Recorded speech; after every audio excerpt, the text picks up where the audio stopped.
Meus prezados irmãos, boa noite. Hoje é dia 14 de julho de 2025, segunda-feira. Estamos iniciando as atividades na Casa Espírita de Abel Sebastião de Almeida. Como sempre fazemos, rogando a Deus, nosso Pai de infinito amor e bondade, a Jesus, nosso querido e amoroso Mestre, amigo incondicional de nossas almas, e a Maria de Nazaré, nossa Mãe Santíssima, que nos envolvam no manto de paz e de amor. Que a nossa psicosfera esteja preparada para todos os importantes trabalhos que se desenvolverão na noite desta segunda-feira. Então, meus irmãos, como sempre, estamos muito agradecidos por esta oportunidade de estarmos aqui juntos, formando esse campo espiritual tão importante para os trabalhos, tão importante para todos nós, estarmos aqui gozando da participação desses amigos da espiritualidade que se encontram ao nosso lado, ao lado de cada um de nós. Então, meus irmãos, eu vou, nesse momento, chamar a nossa irmã Selma, pedindo que ela faça a gentileza de ler para nós essa página, linda página de Emmanuel. Boa noite a todos. Evangelização do livro Educandário de Luz, Espírito Emmanuel, psicografado por Francisco Xavier. Todos os estudiosos que solicitam de amigos do além um roteiro de orientação não devem esquecer o Evangelho de Jesus, roteiro das almas que em cada coração deve beber o divino ensinamento para a marcha evolutiva. Habitualmente, invoca-se a velhice de sua letra e a repetição de seus enunciados. O espírito do Evangelho de Cristo, porém, é sempre a luz da vida. Determinados companheiros buscam justificar o cansaço das fórmulas, alegando que em Espiritismo temos obras definitivas da revelação, com sabor de novidade preciosa, em matéria de esclarecimento geral e esforço educativo. O Evangelho, todavia, é como um sol de espiritualidade.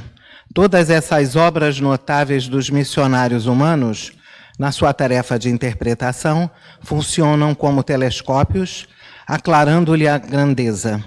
É que a sua luz se dirige à atmosfera interior da criatura, intensificando-se no clima da boa vontade, do amor, da sinceridade e da singeleza. A missão do Espiritismo é do Consolador, que permanecerá entre os homens de sentimento e de razão equilibrados, impulsionando a mentalidade do mundo para uma esfera superior.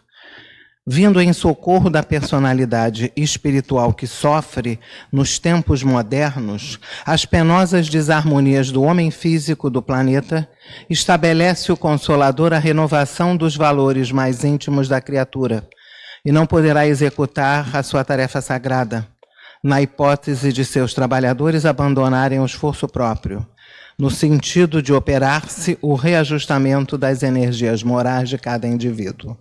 A capacidade intelectual do homem é restrita ao seu aparelhamento sensorial. Todavia, a iluminação de seu mundo intuitivo o conduz aos mais elevados planos de inspiração, onde a inteligência se prepara em face das generosas realizações que lhe compete atingir no imenso futuro espiritual.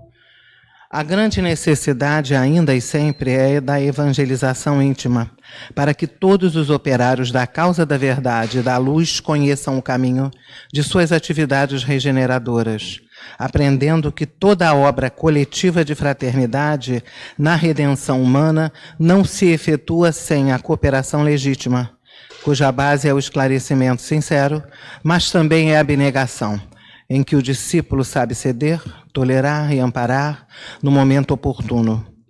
Para a generalidade dessa orientação moral, faz-se indispensável que todos os centros de estudo doutrinário sejam iluminados pelo Espiritismo evangélico. a fim de que a mentalidade geral se aplique à luta da edificação própria, sem fetichismos e sem o apoio de temporal forças exteriores, mesmo porque, se Jesus convocou ao seu coração magnânimo todos os que choram, com o "Vinde a mim, vós os que sofreis", também asseverou: "Tomai a vossa cruz e segui-me", esclarecendo a necessidade de experiências edificantes no círculo individual. Resumindo, somos compelidos a concluir que, em Espiritismo, não basta crer, é preciso renovar-se. Não basta aprender as filosofias e as ciências do mundo, mas sentir e aplicar com o Cristo. Boa noite. Bem, meus irmãos, após a leitura dessa página, essa belíssima página de Emmanuel, vamos então prestar a máxima atenção ao nosso irmão Gilberto, que vai nos brindar com o estudo do capítulo 6 do Evangelho segundo o Espiritismo. Nós terminamos aquele longo capítulo, que é o capítulo 5, né? Importantíssimo, porque é o capítulo das bem-aventuranças, né? Ou seja, está baseado no Sermão da Montanha de Jesus, que é, vamos dizer assim, o ponto central da moral do Cristo, né? E aí, hoje a gente está no capítulo 6, é um capítulo mais curto, a gente vai ver todo o capítulo hoje, mas ele é mais curto, mas não menos importante. Eu diria que, assim como as bem-aventuranças do Sermão da Montanha é o cerne da moral do Cristo no Evangelho do Novo Testamento, né? O capítulo 6 é o cerne da mensagem do Espiritismo, né? E a gente vai tentar ver por que isso, né? E ele denomina, né, esse capítulo é denominado Cristo Consolador. Eu acho que aqui tem também um sinal de Kardec, porque ele denominou, né, o capítulo como Cristo Consolador. Então esse capítulo são 8 itens. O jugo leve são o item 1 e 2, né? O Consolador Prometido, que ele vai explicar o que é o Consolador Prometido nos itens 3 e 4. Instruções dos Espíritos, o advento do Espírito de Verdade, que faz parte, né, do Consolador Prometido, os itens de 5 a 8. Eu coloquei aqui um comentário que a gente vai... São 5 a 8 aqui, são 4 mensagens. A gente vai buscar ler aqui essas 4 mensagens, porque elas são importantes. Como eu dizia, nesse capítulo é talvez o cerne da mensagem espírita, né? Então vamos prestar muita atenção a essas mensagens, porque elas são, eu considero elas muito importantes, né?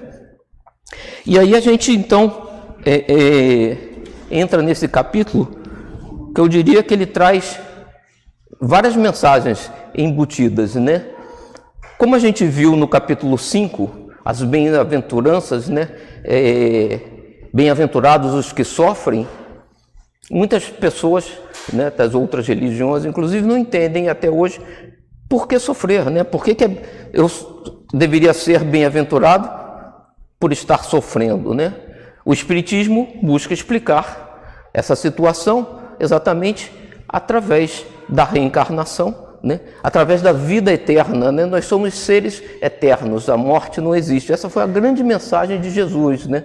De que a vida é eterna, e não só por palavras, né? A mensagem real, né? Porque 3 dias após a morte do seu corpo, né, na cruz, ele reaparece vivo, presente, feliz, né, radiante, e volta a se apresentar aos seus apóstolos, mostrando que a morte não existe, é apenas uma transição.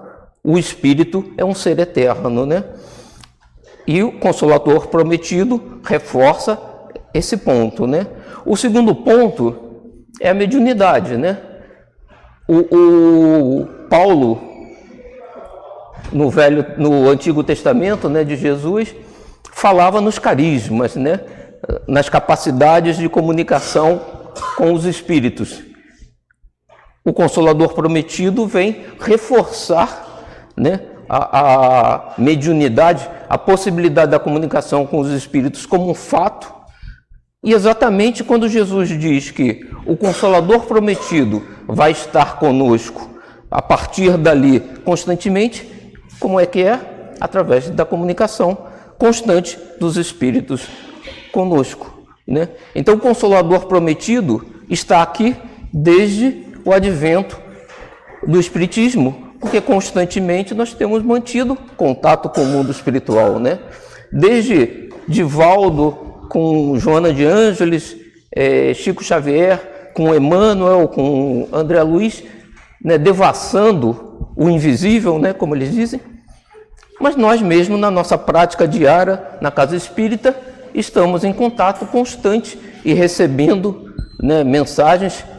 Nosso mentor da casa, né, irmão Abel, o tempo todo nos traz mensagens dizendo: a espiritualidade desta casa está aqui com vocês, né, amparando, auxiliando o tempo todo. Então, o Consolador prometido é isso, é a presença constante do mundo espiritual no intercâmbio direto com o mundo material, e é nesse capítulo que a gente estabelece essa ideia, né?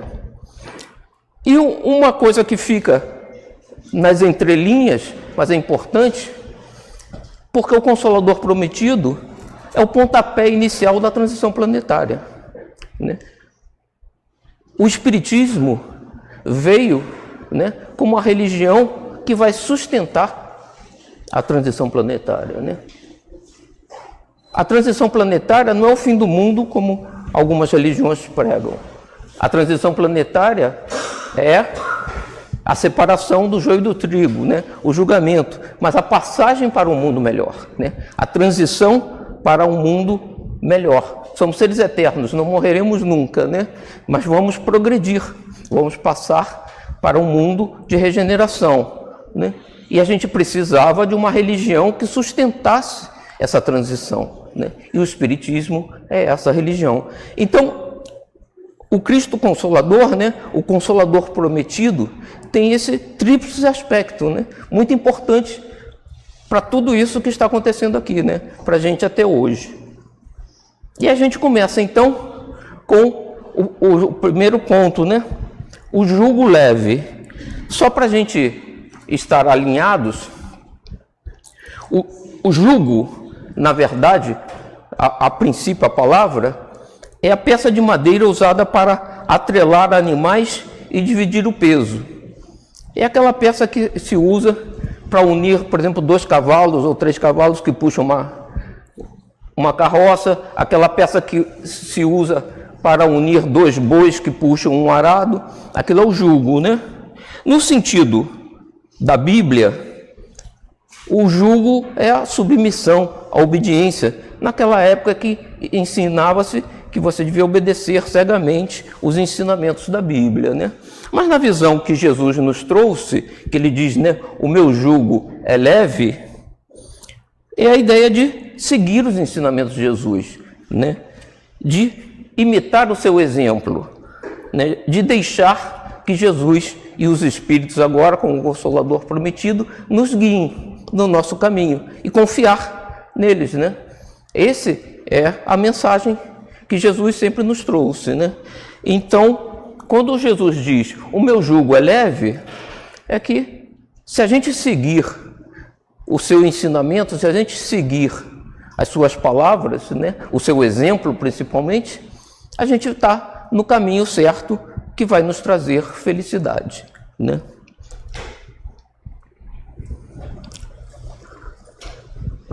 Então Kardec coloca aqui a passagem do Novo Testamento, né, que falava exatamente sobre isso, né? Dizia Jesus: vinde a mim, todos vós que estáis aflitos e sobrecarregados, que eu vos aliviarei.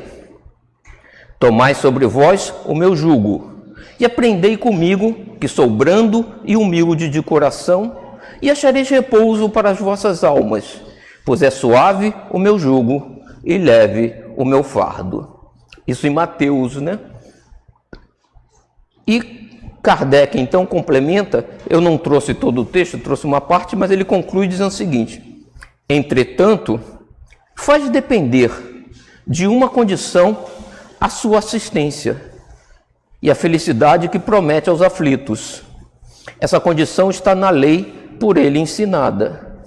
Seu jugo é a observância dessa lei, mas esse jugo é leve e a lei é suave, pois que apenas impõe como dever o amor e a caridade.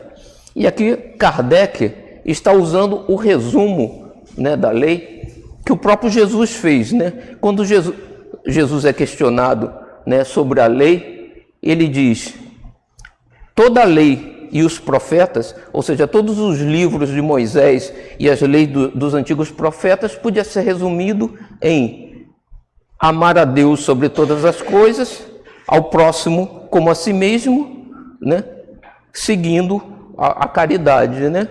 Então, Kardec faz esse resumo, mas a gente sabe que a lei que Jesus trouxe traz alguns pontos a mais, né? Amar, né, ao próximo e amar a Deus, importa praticar a caridade, né?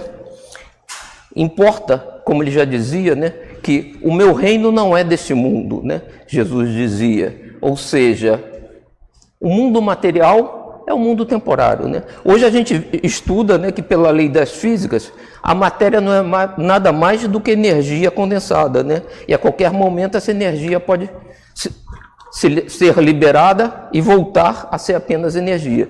Então, o mundo material é temporário, né? O mundo real, permanente, né, é o mundo espiritual. Então, ele dizia, né, valorizar o mundo espiritual em detrimento ao mundo material, né? Então, meu foco nunca deve ser a vida aqui no planeta Terra, mas a vida depois, né?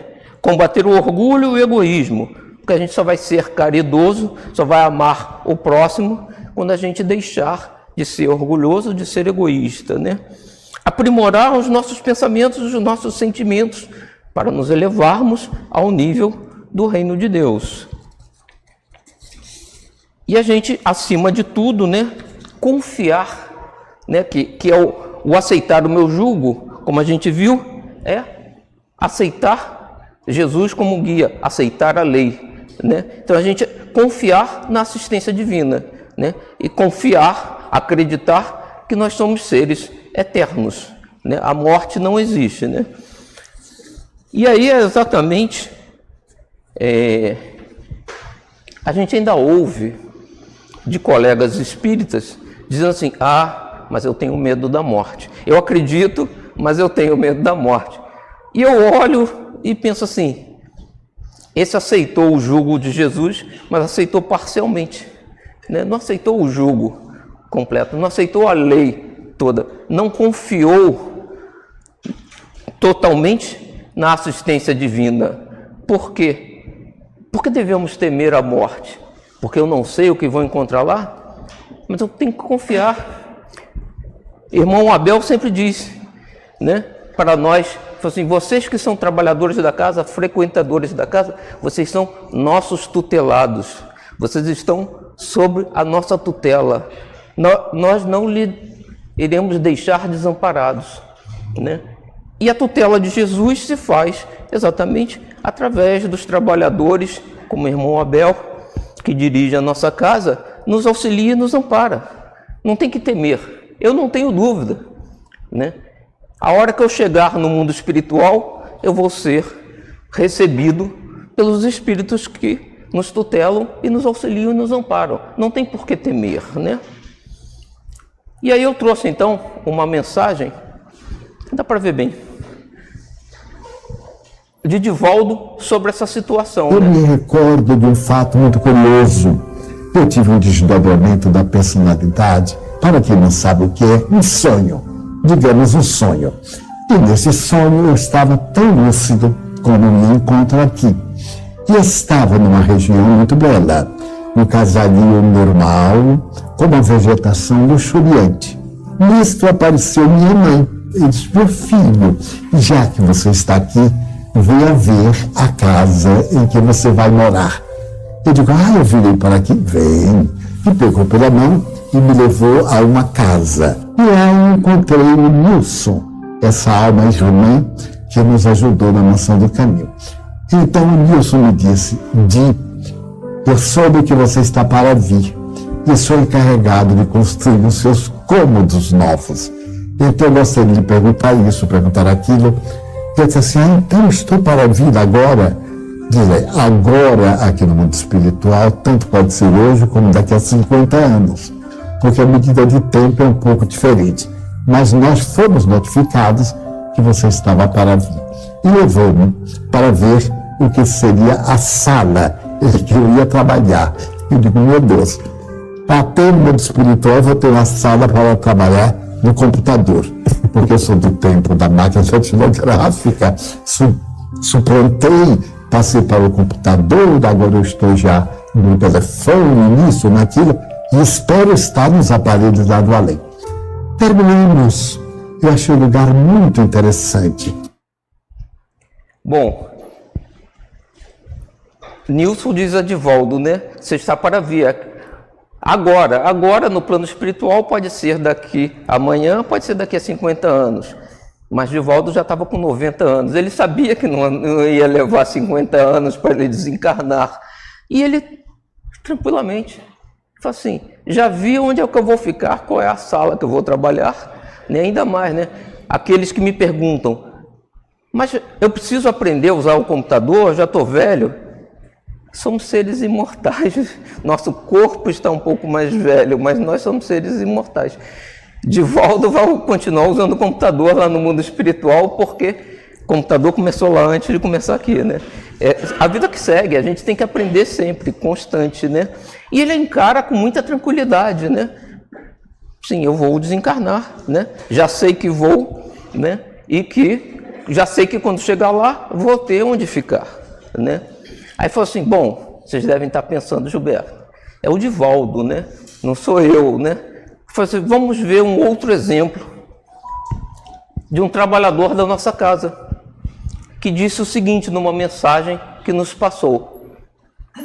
Queridos amigos meus desta casa querida, onde continuo a participar com muita humildade desses trabalhos de caridade feitos com muito amor. Por que lamentar o tempo vivido, se aprendi tanto com ele?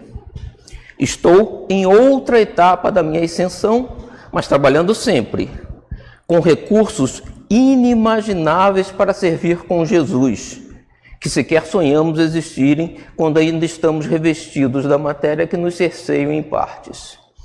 Nesta grande escalada que continuamos fazendo em direção à luz. É um trabalhador na nossa casa que está dando uma mensagem muito parecida com o que Divaldo nos diz, né?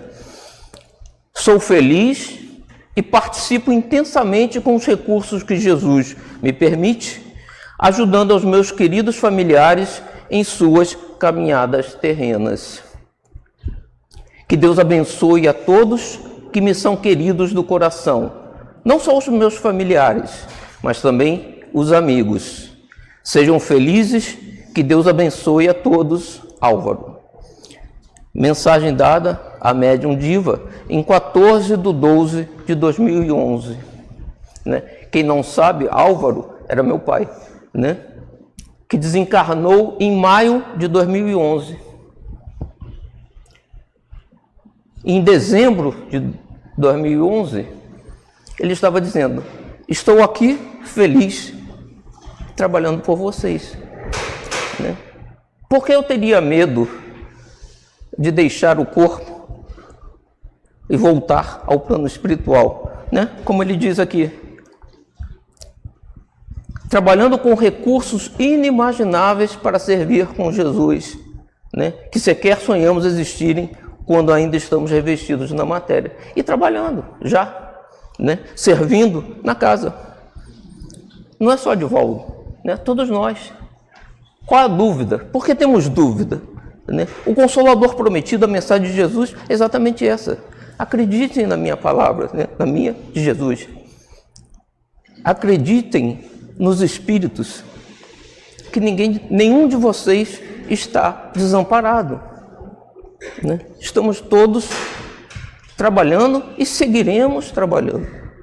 Não para, não tem por que temer, é um caminho natural. A verdadeira vida não é essa, a verdadeira vida é lá. Aqui é temporário.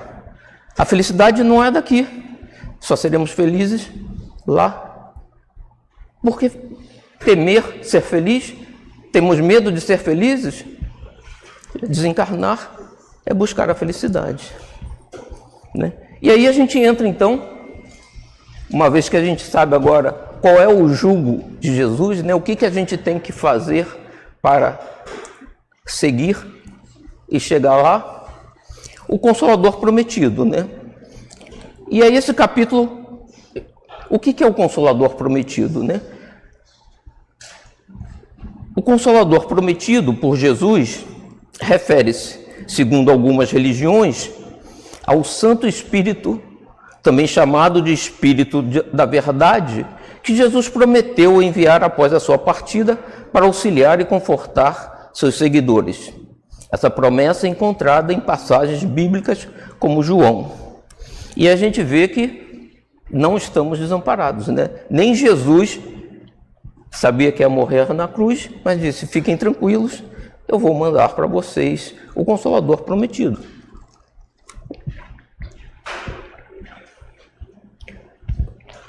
E segundo o Espiritismo, né, o Consolador, segundo o Espiritismo, também é visto como a própria doutrina espírita, que viria para complementar os ensinamentos de Jesus e guiar a humanidade à verdade. Isso é uma verdade, né? Porque, além das mensagens que Kardec trouxe, né, com a vinda do Consolador Prometido, isso, né, em 1850, a informação continua, né? Divaldo, Francisco Cândido Xavier, Ivone Pereira do Amaral e muitos outros médiuns continuam trazendo informações e conhecimentos sem parar, né? O Consolador Prometido começou naquele momento, mas não parou e não vai parar, né? Continua na casa, porque a gente continua recebendo mensagens dos espíritos na nossa casa também, né? Então a gente está em contato direto com o mundo espiritual, que nos mandam mensagens e novos conhecimentos e novas informações. Por isso Jesus dizia: o Consolador Prometido virá e ficará com vocês, estará junto com vocês, né? E Emmanuel, aqui no livro, na mensagem Fácil de Luz do livro Opinião Espírita, ele diz: Consolador prometido por Jesus, o Espiritismo alcança o homem por mensageiro divino, estendendo-lhe as chaves da própria libertação. Rompe os limites que lhe circunvalam o planeta em forma de horizontes e descortina-lhe a visão do universo, povoado de mundos inumeráveis, rasgando a venda de ilusão que lhe empana a ideia da vida. Emmanuel. Então Emmanuel reforça o seguinte: mais do que o contato com o mundo espiritual, né? A nossa casa não é o planeta Terra, a nossa casa é o universo, né? Nós somos seres não só imortais, mas vivemos num universo, diversos planetas. Talvez muitos de nós possamos ter vindo já de um outro planeta, né? Vários de habitantes da Terra vieram de Capela, né? Um outro planeta, e nós muito possivelmente ainda habitaremos outros planetas nessa nossa caminhada. Então, a nossa casa não é o planeta Terra, não é esse corpo. A nossa casa é o mundo espiritual universal, né? Espíritos que estão em diversas situações, em diversos planetas espalhados. E Kardec busca aqui, né, a mensagem que falava sobre a vinda do Consolador Prometido de João, que ele diz, né: se me amais, guardai os meus mandamentos, e eu rogarei a meu Pai, e ele vos enviará outro Consolador, a fim de que fique eternamente convosco. Então, né, ele diz, né, enviará outro Consolador, porque o Cristo é o Consolador que primeiro veio até nós, né? O Espírito de verdade, que o mundo não pôde receber, porque o não vê e absolutamente o não conhece. Mas quanto a vós, conhecê-lo-eis, porque ficará convosco e estará em vós. Porém, o Consolador, que é o Santo Espírito, que meu Pai enviará em meu nome, vos ensinará todas as coisas e vos fará recordar tudo o que vos tenho dito. Então, né, o que Kardec reforça, que quando Jesus dizia já há 2000 anos atrás, que o Espírito de verdade os ensinará todas as coisas e vos fará recordar tudo o que vos tenho dito, é porque nem tudo foi ensinado naquela época, né? A mensagem é progressiva, né? Erradamente, alguns homens assumem que já conhecem toda a verdade. Isso acontece às vezes na ciência, acontece nas religiões, mas a gente não conhece toda a verdade, a gente conhece só a pontinha da verdade, né? Tem muito mais por conhecer. E agora a gente está vendo que constantemente os espíritos têm trazido cada vez mais informação, cada vez a gente aprende mais, né? Mas eu diria, o Consolador prometido tem mais um aspecto, além do que eu já mencionei aqui, né? Porque no Novo Testamento, se a gente voltar lá no Evangelho de Jesus, além da promessa do Consolador prometido, Jesus diz para a gente: e quando o Filho do Homem vier em sua glória, e todos os santos anjos com ele, então se assentará no trono da sua glória. Isso em Mateus, né? Prestem atenção, eu marquei alguns pontos em amarelo, né? Porque a gente vai fazer uma comparação. Porque o mesmo Senhor descerá do céu com alarido, e com voz de arcanjo, e com a trombeta de Deus. E os que morreram em Cristo ressuscitarão primeiro. Sempre que a gente encontra, né, ressuscitarão, segundo a interpretação espírita, renascer para a vida espiritual, né? Não ressuscitar o corpo, né? Porque o corpo não volta mais, né? Isso está nas cartas de Paulo, né? 1 Tessalonicenses. E ainda Lucas diz: pois assim como o relâmpago, fuzilando em uma extremidade do céu, ilumina até a outra extremidade, assim será também o Filho do Homem no seu dia. Mas primeiro é necessário que ele padeça muitas coisas e que seja rejeitado por esta geração. Essas passagens prevêem, né, a volta do Cristo. E a gente pega, então, o Evangelho segundo o Espiritismo, que a gente está lendo aqui, e se olhar o prefácio e ler esse prefácio com atenção, a gente vai ver que o prefácio diz o seguinte: os Espíritos do Senhor, que são as virtudes dos céus, qual imenso exército que se movimenta ao receber as ordens do seu comando, espalham-se por toda a superfície da terra e, semelhantes a estrelas cadentes, vêm iluminar os caminhos e abrir os olhos aos cegos. Eu vos digo em verdade que são chegados os tempos em que todas as coisas hão de ser restabelecidas no seu verdadeiro sentido, para dissipar as trevas, confundir os orgulhosos e glorificar os justos. As grandes vozes do céu ressoam como sons de trombetas, e os cânticos dos anjos se lhes associam. Nós vos convidamos, a vós homens, para o divino concerto. Tomai da lira, fazei uníssonas vossas vozes, e que, num hino sagrado, elas se estendam e repercutam de um extremo a outro do universo. Homens, irmãos a quem amamos, aqui estamos junto de vós. Amai-vos também uns aos outros, e dizei do fundo do coração fazendo as vontades do Pai que está no céu. Senhor, Senhor, e podereis entrar no reino dos céus. O Espírito de verdade. E eu coloquei aqui uma imagem de Jesus entrando em Jerusalém no domingo de Ramos, montado num burrico, porque esse foi o sinal, né, que ele deu naquele tempo de que ele era o Messias. Todos tiveram certeza que Jesus era o Messias. Por isso esse domingo de Ramos, né, ficou imortalizado no tempo, porque é o sinal que ele deu. E eu pergunto a vocês, lendo o prefácio segundo do Evangelho, né, não tem um sinal aqui em relação ao que a gente vê com a previsão da volta de Jesus, né? Se a gente lê o que está previsto e lê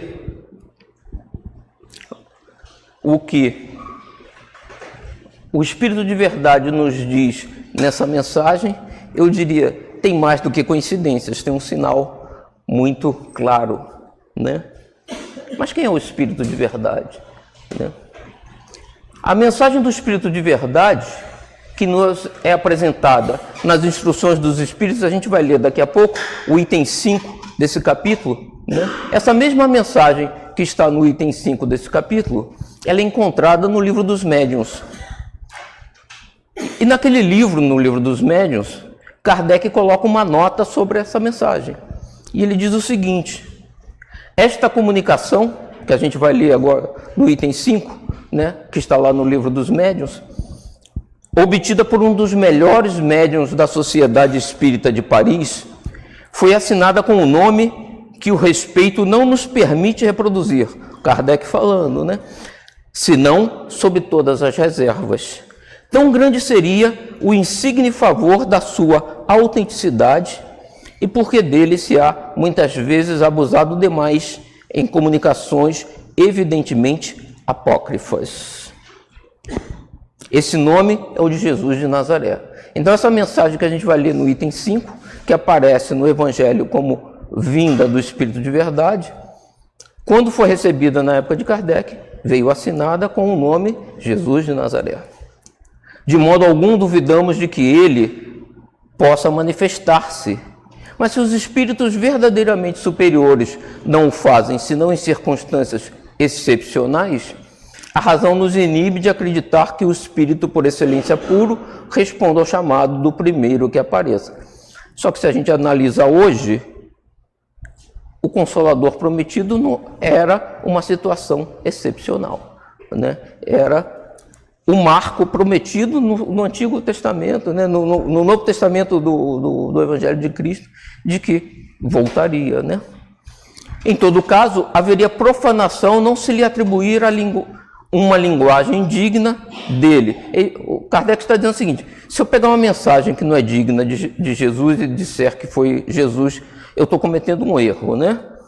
Mas o próprio Kardec conclui essa nota dizendo o seguinte: na comunicação acima lá no Livro dos Médiuns, mas que a gente vai ler daqui a pouco, apenas uma coisa reconhecemos: é a superioridade incontestável da linguagem e das ideias, deixando que cada um julgue por si mesmo se aquele de quem ele traz o nome não a renegaria, né?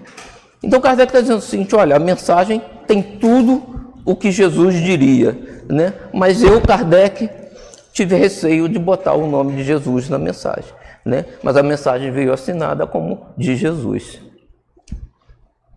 Então a gente, dando continuidade,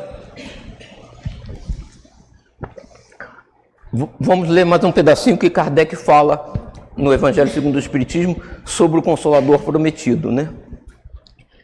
Kardec diz: o Espiritismo vem, na época predita, cumprir a promessa do Cristo. Preside ao seu advento o Espírito de verdade. Ele chama os homens à observância da lei, o jugo leve, né? Seguir a lei de Deus. Ensina todas as coisas, fazendo compreender o que Jesus só disse por parábolas. advertiu o Cristo: ouçam os que têm ouvidos para ouvir. O Espiritismo vem abrir os olhos e os ouvidos, porquanto fala sem figuras, nem alegorias. Levanta o véu intencionalmente lançado sobre certos mistérios. Vem, finalmente, trazer a consolação suprema aos deserdados da terra e a todos que sofrem, atribuindo causa justa e fim útil a todas as dores. Que foi o que a gente viu no capítulo 5, né? Nos bem-aventurados. A gente entende por que sofre, porque somos seres eternos. Já tivemos diversas vidas, diversos corpos, e erramos muito, estamos ainda aprendendo. Somos espíritos jovens, começando a chegar no ponto de amadurecimento, né? Cometemos vários erros e temos que corrigir os erros que nós cometemos. Estamos aqui sofrendo. E se sofremos, é o primórdio da felicidade, né? Que não vem aqui no planeta, vem lá. E disse o Cristo: bem-aventurados os aflitos, pois que serão consolados. Mas como há de alguém sentir-se ditoso por sofrer, se não sabe por que sofre?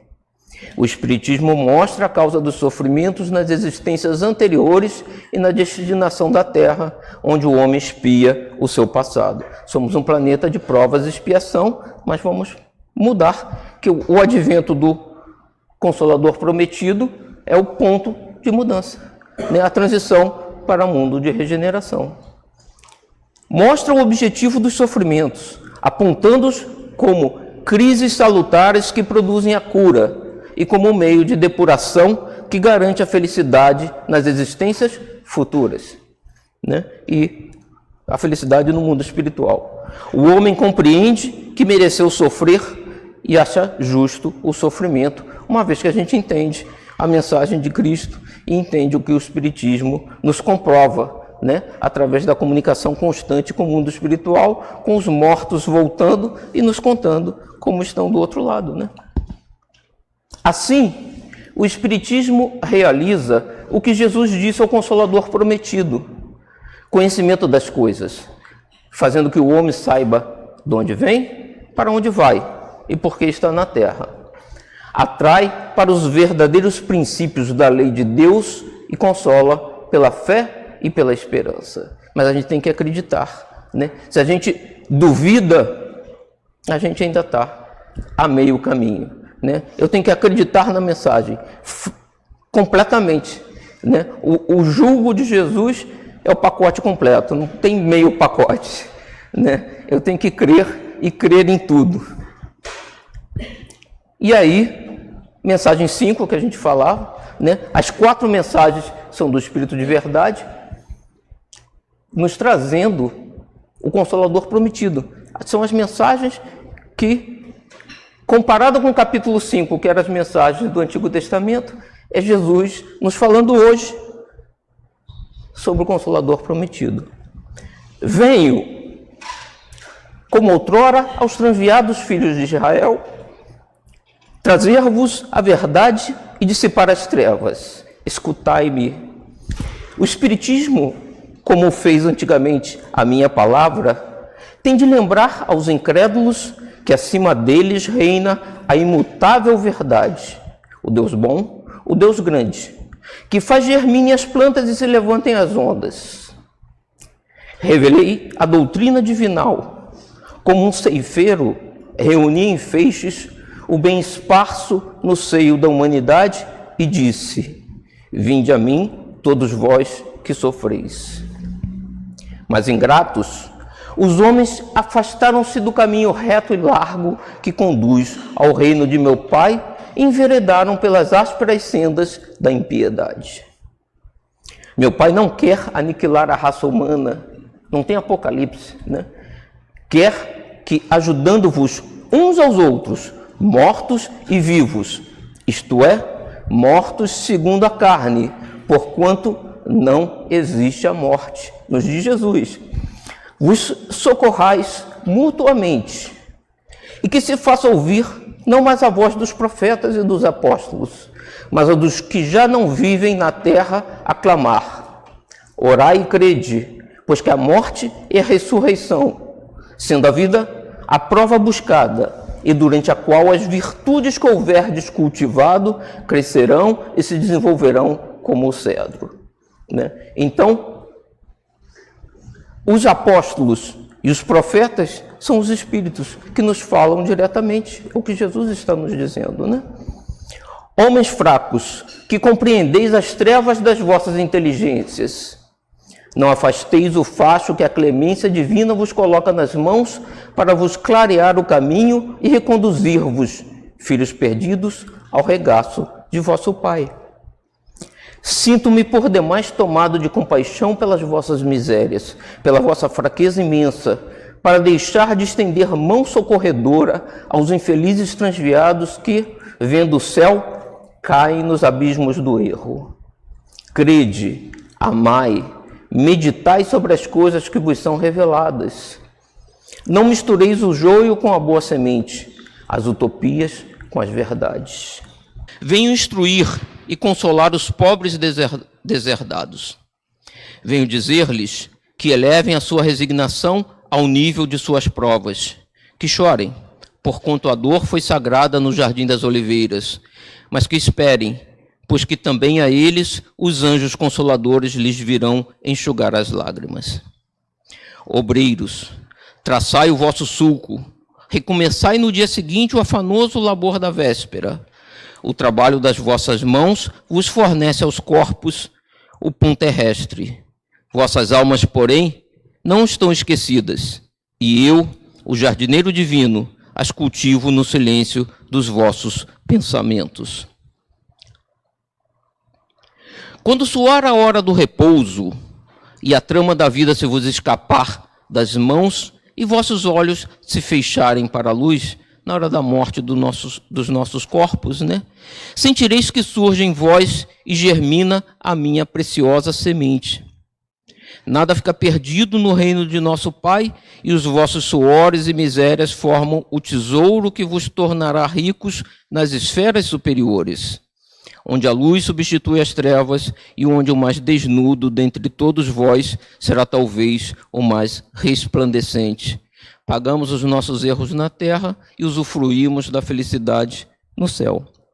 Em verdade vos digo, os que carregam seus fardos e assistem os seus irmãos são bem amados meus. Instruí-vos na preciosa doutrina que dissipa o erro das revoltas e vos mostra o sublime objetivo da provação humana. Então, sofrer, todos sofremos. Viemos para o planeta para isso, para pagar os nossos erros. Mas não é porque sofremos que devemos deixar de ajudar ao nosso semelhante, né? Sofremos, lutamos, mas ainda assim auxiliamos. Assim como o vento varre a poeira, que também o sopro dos espíritos dissipe os vossos despeitos contra os ricos do mundo, que são, não raro, muito miseráveis, porquanto se acham sujeitos a provas mais perigosas do que as vossas. Estou convosco e meu apóstolo vos instrui. Bebei na fonte viva do amor e preparai-vos, cativos da vida, a lançar-vos um dia, livres e alegres, no seio daquele que vos criou fracos para vos tornar perfectíveis, e que quer que modeleis vós mesmos a vossa maleável argila, a fim de serdes os artífices da vossa imortalidade. Cabe a nós buscar a nossa felicidade, né? É trabalho nosso. Então vamos trabalhar nesse sentido. E ele diz ainda: sou o grande médico das almas e venho trazer-vos o remédio que vos há de curar. Os fracos, os sofredores e os enfermos são os meus filhos prediletos. Venho salvá-los. Vinde, pois, a mim, vós que sofreis e vos achais oprimidos, e sereis aliviados e consolados. Não busqueis alhures, a força e a consolação, pois que o mundo é impotente para dá-las. Não é no mundo material, não é nas diversões materiais, nos prazeres materiais que a gente vai achar a nossa felicidade, né? É no mundo espiritual. Então a gente tem que começar a trabalhar pelo mundo espiritual, né? A mensagem de Jesus é, né, meu reino não é deste mundo. Então, menos valor à matéria, mais valor ao espírito. Deus dirige um supremo apelo aos vossos corações por meio do espiritismo. Escutai-o. Extirpados sejam de vossas almas doloridas a impiedade, a mentira, o erro, a incredulidade. Eu marquei aqui porque temos que acreditar.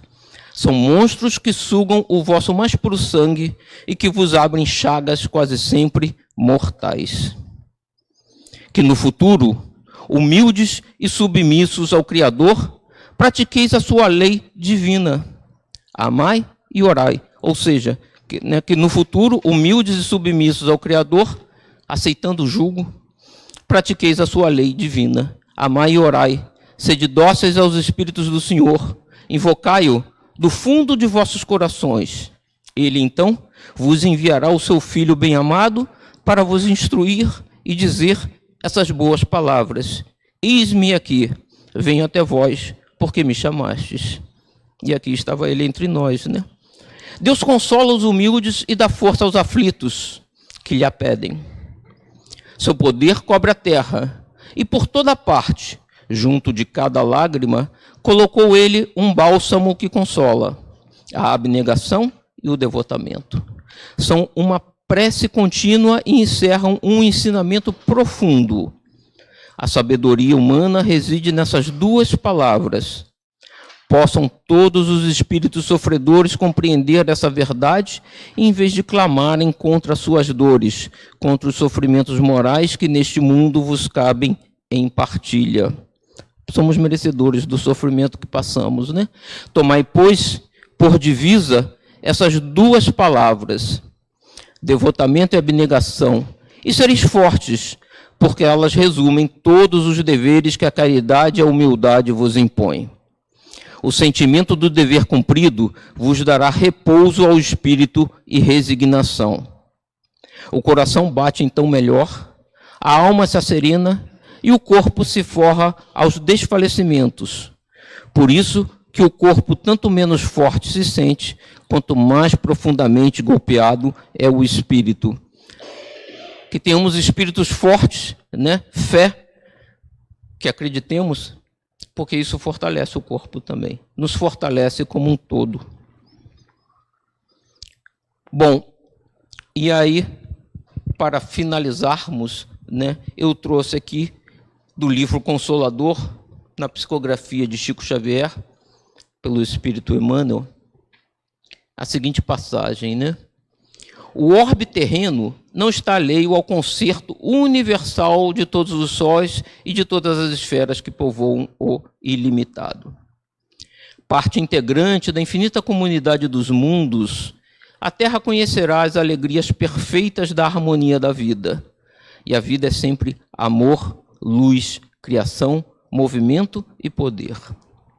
Os desvios e os excessos dos homens é que fizeram do vosso planeta a mansão triste das sombras e dos contrastes. Muita gente crê assim, mas o mundo não é justo, né? Porque a gente toma como referência o nosso planetinha, né? A Terra. Nós somos um em milhares. E existe muito mais bem do que mal no universo. Né? Nós não somos o exemplo do universo, ou diria, nós somos o mau exemplo. Né? E a gente tem que trabalhar para mudar isso. Né? Os homens, portanto, não devem permanecer embevecidos diante das nossas descrições, né? Das descrições dos espíritos. O essencial é meter mãos à obra, aperfeiçoando cada qual o seu próprio coração primeiramente. Começamos por nós mesmos. Afinando-o com a lição de humildade e de amor do Evangelho, transformando em seguida os seus lares, as suas cidades e os seus países, a fim de que tudo na terra respire a mesma felicidade e a mesma beleza dos orbes elevados, conforme as nossas narrativas do infinito. Aquilo que eu dizia, né? Somos seres imortais, que o nosso lar é o universo, né? e vamos tornar o nosso planeta digno dos planetas do universo, né? Vamos trabalhar, primeiramente, nos transformando, que é o mais importante, porque o nosso exemplo é que transformará os outros, né? Que a gente acredite no que Jesus nos diz, né? Nos disse há 2000 anos, nos disse de novo há 150 anos atrás, né? E muita gente ainda duvida, alguns de nós ainda para pensar, né? Como dizia Jesus, que tenhamos ouvidos de ouvir, olhos de ver, para entender, né? Que não só a transição planetária já começou, o Espiritismo é a base, né, dessa transição, e que Jesus já veio, com o Consolador prometido, dá esse pontapé, porque ele nunca nos abandonou. Ele está o tempo todo conosco, nos auxiliando e amparando, assim como os espíritos da nossa casa, os espíritos amigos, nossos familiares que já partiram, todos nos auxiliam. Que Deus esteja conosco. Muito boa noite a todos.